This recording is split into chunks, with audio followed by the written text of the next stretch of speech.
Hello and welcome back to another extremely delayed episode of DebateGate Sports, where we bring you news and sports relevancy 3 weeks after it was relevant. Therefore, we get no views. That's what I call a great, proficient, and efficient system. Yes, give us all a round of applause. And if you're still somehow with us in our irrelevant sports news, thank you for joining us. Welcome to episode 4. Thank you for 50 subscribers, by the way. That's pretty cool. We That have is influenced. awesome. We are 1/10 or 1/1000th away from our goal. Yeah, so you guys better step on it. Yeah, let's go. We need more. Come on. We're like You're disappointing us. You're disappointing the exactly. supply We chain. were expecting 50 by the first minute. Yeah, share with your friends. Do all that stuff. You probably don't care. You're probably Share gonna with anyone who wants to. Yeah, you guys probably already clicked out by now. Yeah, to be But if honest. you didn't, Hello. Hi, this is Josh. That's Gavin. We talk about sports today. We're going to talk about the NBA playoffs, NBA X Factors. Mainly that, and then at the end, we'll go into our little opinions about what happened and what is happening and what's going to happen, that kind of thing. We're going to try and make this a quick episode so we can get it out hopefully by the end of this week while we're recording it. We're currently recording it on the night of the 23rd, so that's when all this is happening. So if Miami wins the series or Portland ties it up or something like that, just remember we recorded this on the 23rd. It's going to be late news by this point. and the Nets and the Sixers are already eliminated, so we are not including these in the X Factor rankings. And what we mean by the X Factor is which player is the most difference making or game changing player on the floor for that team.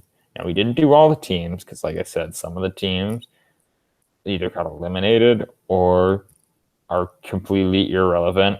Magic. But we did it for all the teams that we felt like are guaranteed to either go deep or at least make it to the next round if they hadn't already. And without further ado, let's start with the Lakers from Los Angeles. So, in my opinion, the most groundbreaking player on the floor is Anthony Davis. Now, a lot of people are Lakers fans that think they're hot shit. They're gonna say, "Oh, it's LeBron. LeBron's the GOAT. LeBron's won 3 finals. Anthony Davis hasn't won any." Hate to burst your bubble, but LeBron isn't even the best player on his team in this bubble reopening. Anthony Davis has played very, very, very well. And when Anthony Davis puts up 35 and 15 each game, the Lakers get it done. When they don't get it done. Like LeBron, you kind of know what you're getting from him. He's more of like a game manager at this point. Like he's got the experience, he's got the playoff experience. He's a great passer. Hasn't really shot well from the field. Not really going to score. I think most of the bubble or playoff games he's had 15, 8 rebounds and 10 assists maybe. Which I mean is still good, but getting that from him every night isn't really going to lead the Lakers to many wins. However, Anthony Davis, with his ability to shoot, work in the post, he's an incredible defender and can clean up the glass. He is the player that needs to perform in order for the Lakers to go deep in the playoffs. Correct, and that is also why it makes him the X Factor. Like, I want to kind of expand on us talking about LeBron. It's like, don't get us wrong. We're not saying LeBron's bad anymore. We're not saying he's trash. I think Gavin would also attest to this, that he's by far the second best player ever. He's still by far the second best player on this team. He's still by far a superstar in this league. But in this league, in the playoffs, you need scoring number one.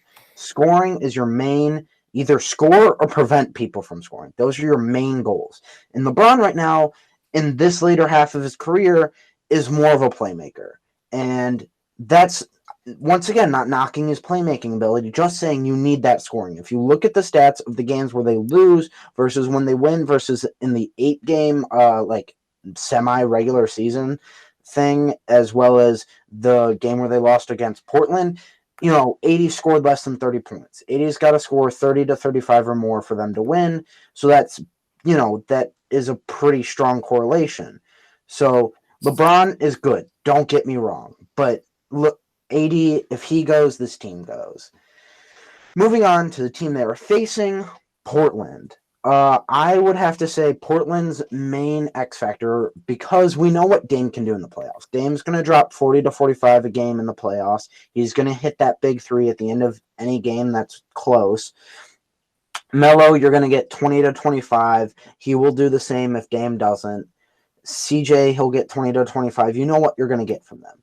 The guys who are inconsistent and need to do well is the 7-footers in this team. You need mainly Whiteside, Nurkic, as well as Zach Collins is in there, but mainly the top 2 7-footers. You need those two to be performing. You need them to be able to stop Anthony Davis. You need them to be able to stop the paint. It's just not happening right now in these past 2 games. And that's why I think the 7-footers on the Portland Trailblazers are their X factor. Yes, I can kind of see that, but for me, I would have to say it's Melo, and it's not really Melo's playing ability. It's kind of Melo's kind of old habits. And hear me out on this, because when Melo was with the Thunder and the Rockets, he thought he deserved to be a starter when it's like the primary maestro in the offense, when he was clearly washed and past his prime and couldn't do what he could do when he was on the Knicks. So when he got re-signed by the Blazers, you could kind of see that he was kind of relishing his role as being like a 3rd or 4th option, even if coming off the bench if he has to. And that's when the Blazers started to win in the bubble. He wasn't really taking too many shots. He was just scoring like an efficient 20 off of maybe like 8 or 9 shots. However, now his field goal percentage is starting to take a dip, and his field goals attempted are starting to increase. In Game 3, the game that LA won, Dame Lillard and Carmelo Anthony shot the same amount of shots. And we all know that Dame Lillard is pretty much the demigod, the MVP of the bubble, whatever. And when you have watched Carmelo Anthony shoot the same amount of shots as Dame Lillard, that's a problem.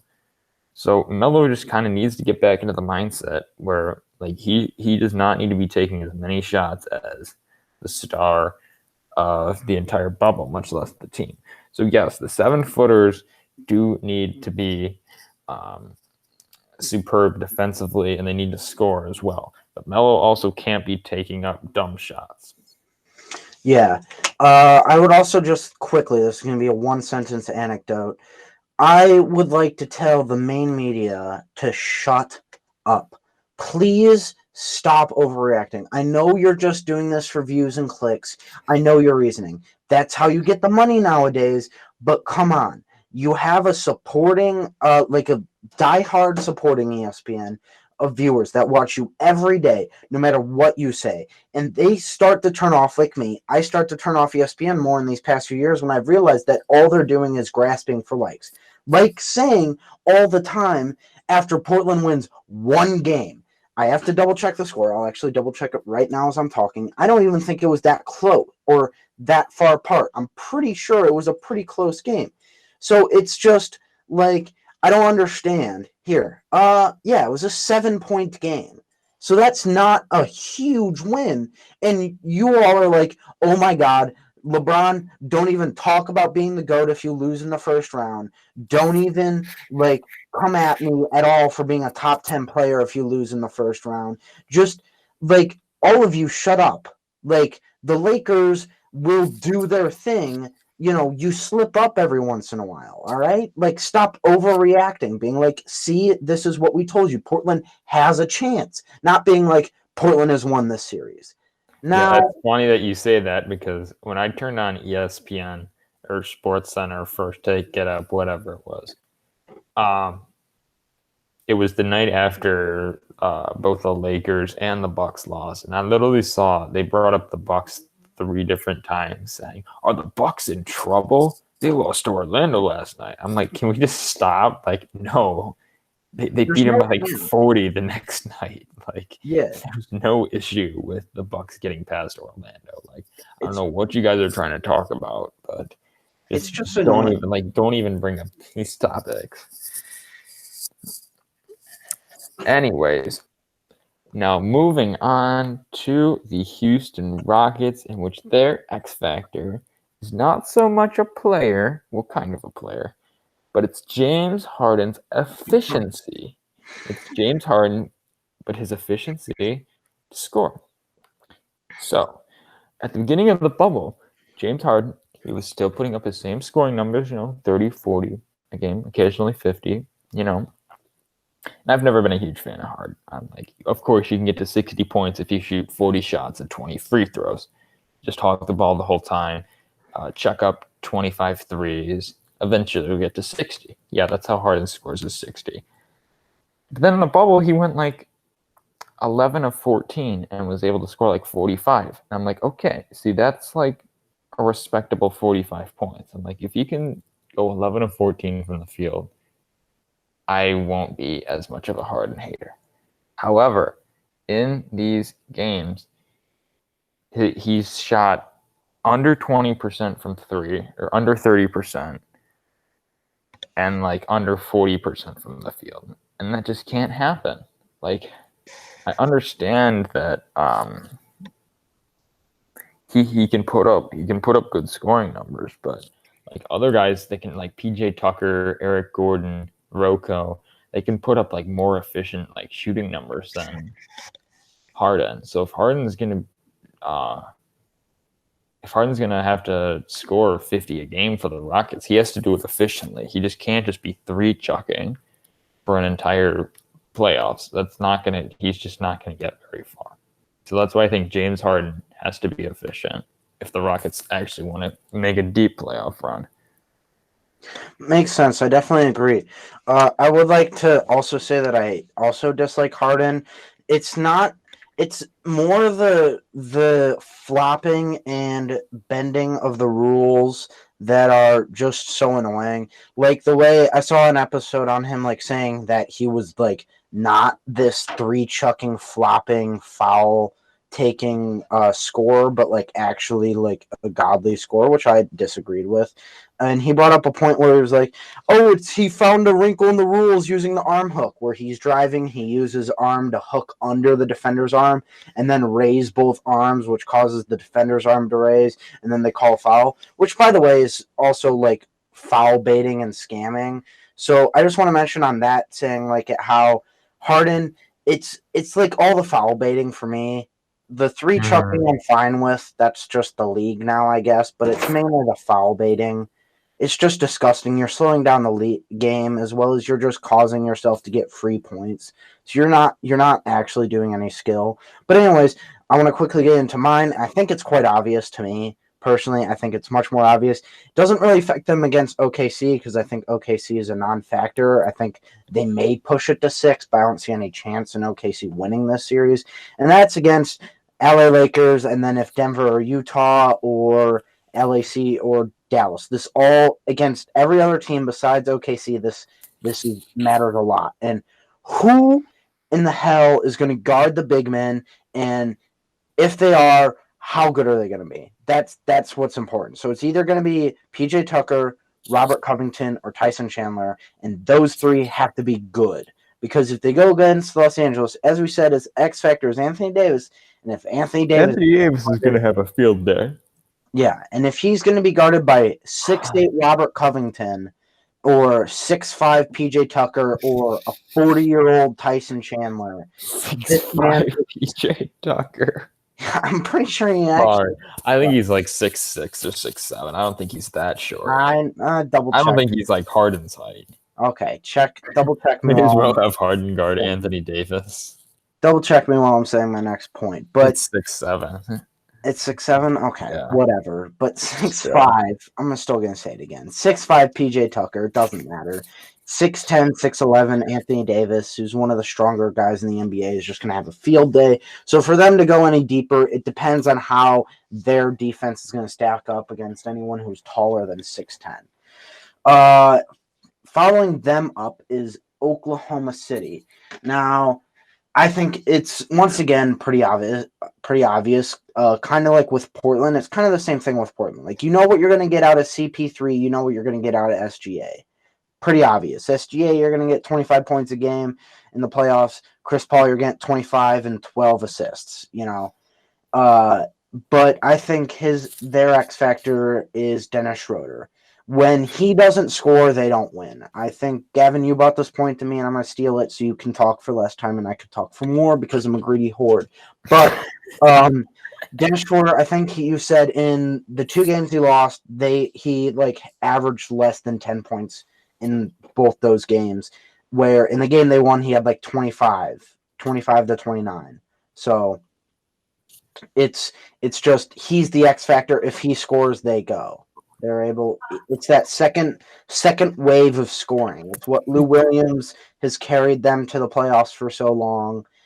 Carried the Clippers to the playoffs for so long. Before Kawhi and PG got there, it's that second wave of scoring, and that's why the Raptors last year that came from Fred VanVleet and Spicy P. Well, I mean, Spicy P wasn't really second wave scoring, like more like OG Anunoby or Norman Powell. Fred VanVleet came off the bench. Yeah, I know. That's why I didn't say anything about him because you were correct on that. It's correcting you on the thing that you're wrong about, Kevin. That's how life works. I'm not always wrong. Anyways, yeah, I would have to agree 100%. Dennis Schroeder, like I said, like Josh said, he took my point. Yeah, if we all know CP3 and SGA, I think they combined for like 50 points in like all 3 games or something. So like they can't really like carry the offense. Like you need that boost off the bench. Steven Adams, you have him.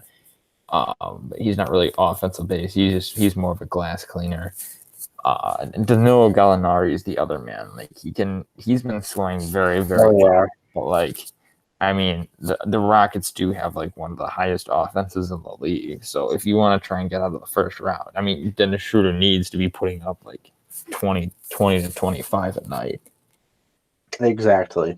But that leads us into the next series, which is number 3 or 3rd seed Denver versus 6th seed Utah, which as we're talking, Utah is leading the game.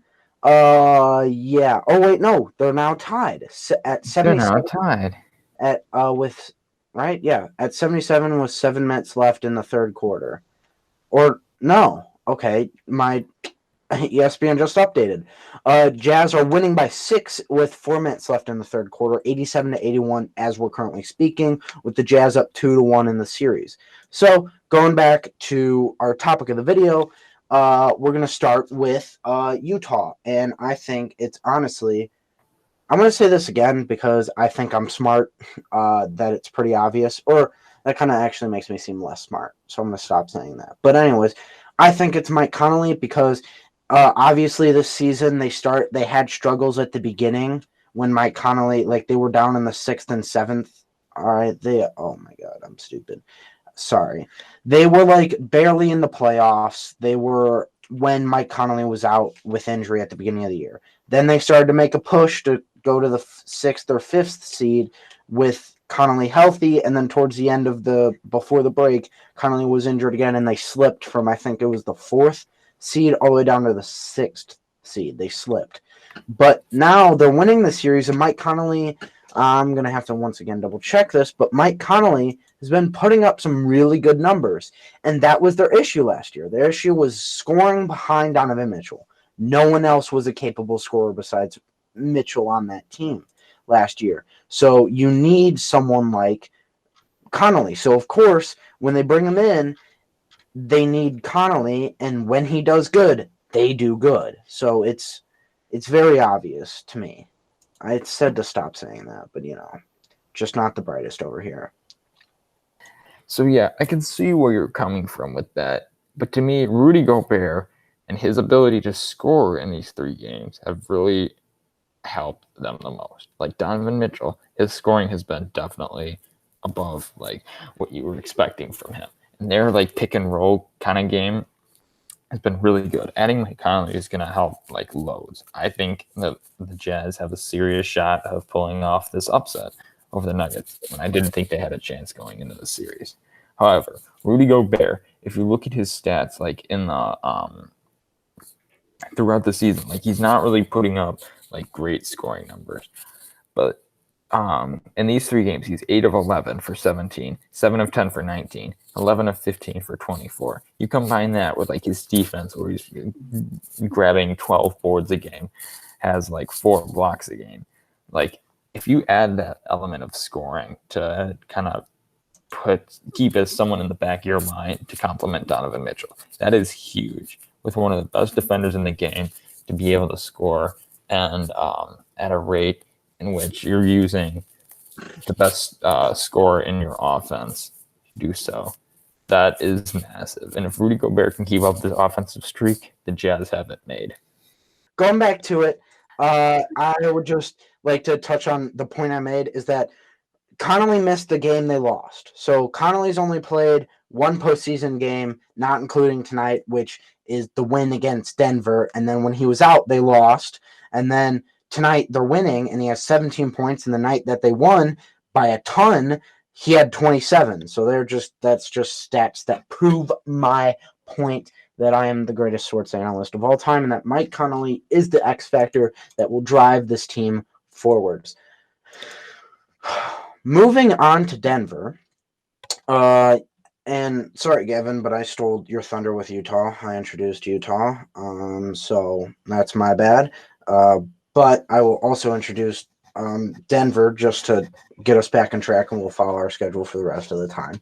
But back to the topic at hand, Denver, I think it's just scoring, because it's kind of the same thing, kind of the same situation, just reversed as LA, where instead of LeBron being the playmaker and he's just going to play make, you have Jokic, who is going to play make. So at the same time, you need Anthony Davis to score. You need Jamal Murray to score. So I think Jamal Murray's the X factor. Whenever just like when they went somewhat deep last year, they won a series last year.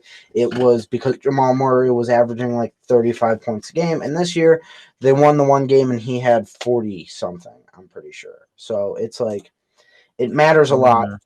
Problem is, you're not going to get that streaky shooting from Jamal Murray every night. Yeah. Like, I understand that, like, you need that. But for me, I think it's defense. Really, I see where you're coming from with Jamal Murray, but it's just he needs to be good every game, and it's so frustrating to watch him. Like, he's a really good player, but he just gets streaky. He gets hot and he gets cold. In the past couple of games, he's been pretty cold. In the first game, he got hot. And their defense, they need to be able to stop Donovan Mitchell. And they've done better. He went from 60 points to 30 points to 20 points to however many points he has right now. But you need to see the Jazz have like 3 scoring options. And I don't even think Joe Ingles or Bogdanovich are even playing. Bojan, whatever.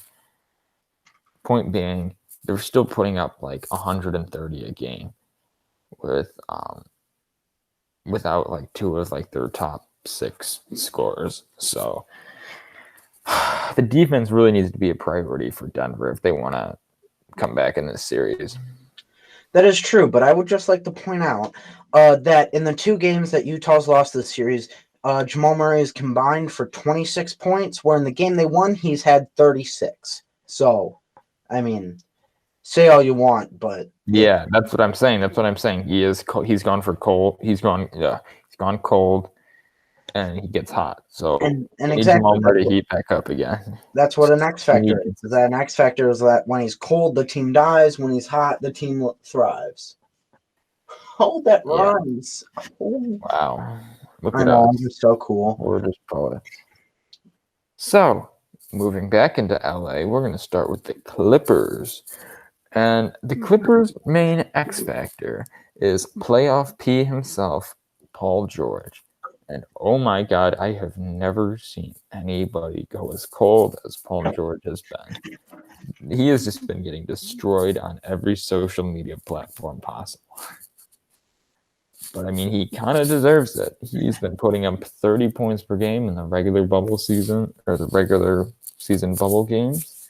In the playoffs, he's gone for like 9 points on like 30% shooting, 11 points, and like 10 points or something. Like, it's been awful. Like, Kawhi has had to carry this entire team.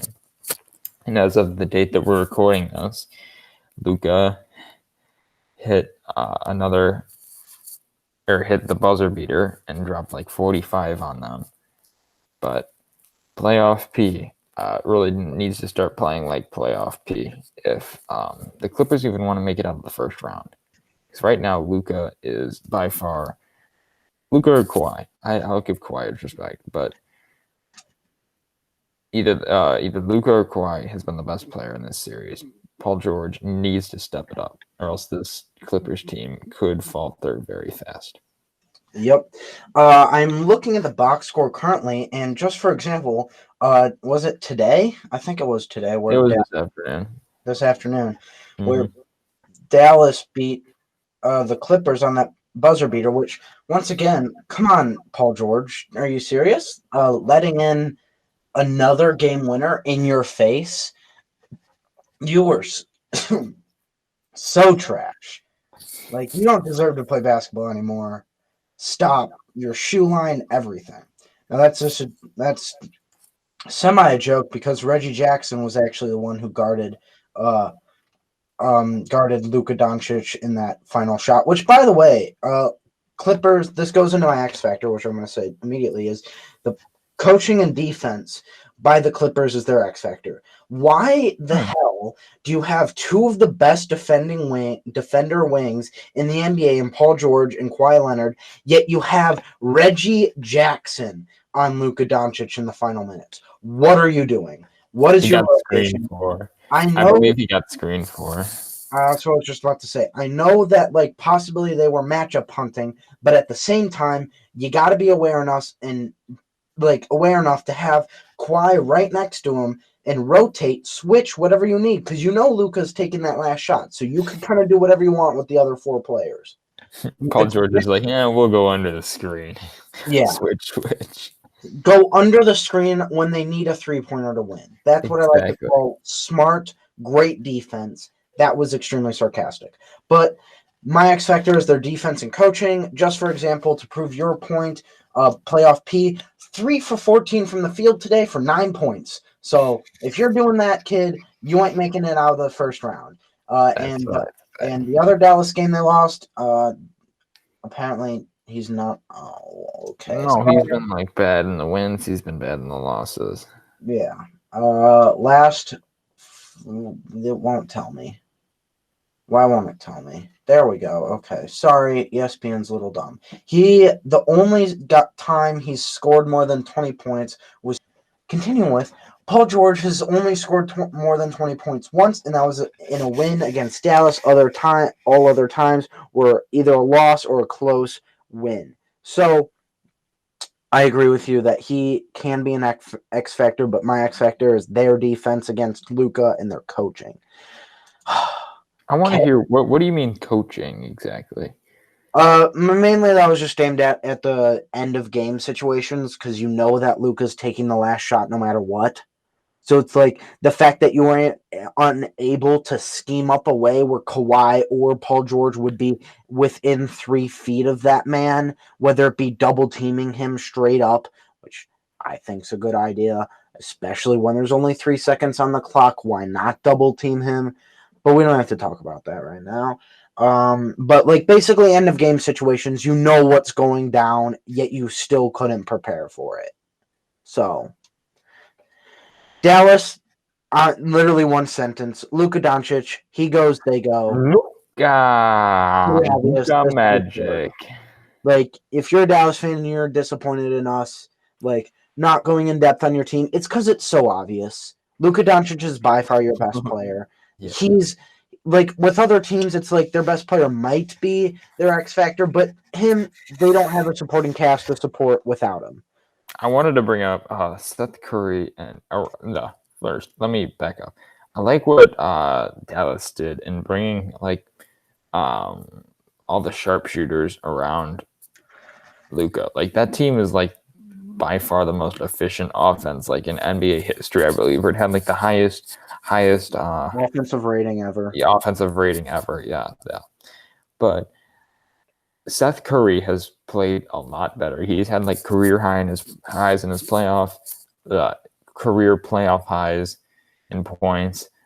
Tim Hardaway Jr. has played really good this entire season. You know, Kristaps Porzingis can stretch the floor. I saw even like Trey Burke, who I hadn't heard of since Michigan, was scoring at will. So I mean, you do have a lot of role players, but it really just complements Luka when like a 20-year-old can drop 45, 17, and 13 in a playoff game. So Luka, it's your team. It's gonna be your team for the next 20 years if you stay with that team. Dirk 2.0. Anyways, that is actually gonna be it for the Western Conference.